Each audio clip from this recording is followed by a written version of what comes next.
Bonjour, je m'appelle Isa et représente MetaWeb, partenaire Gold de Bitrix24.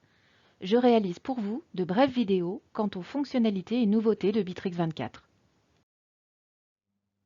Dans cette vidéo, nous allons voir le diagramme de Gantt dans Bitrix24.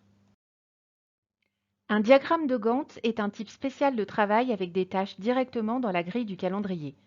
Le diagramme de Gantt affiche une représentation visuelle de la durée et des délais de toutes vos tâches. Le diagramme de Gantt est disponible dans la section Tâches et projets et également dans les tâches de groupe de travail. Chaque tâche correspond à un bloc situé dans une grille de calendrier. Le type de bloc est déterminé par la date de création, le début, la fin et la date limite de la tâche. Date de début. Le début du bloc est la date de début de la tâche. Vous pouvez déplacer la date de début sur la période souhaitée. Lors de la création ou de la modification d'une tâche, cette date est indiquée dans le champ « Démarrer la tâche » dans la section « Planification temporelle ». Si vous ne spécifiez rien, la date de début sera la date de création de la tâche. La date de fin. La date de fin du bloc correspond à la date de fin prévue de la tâche. Lorsque vous créez ou modifiez une tâche, cette date est indiquée dans le champ « Terminé ». Il peut également être déplacé avec la souris.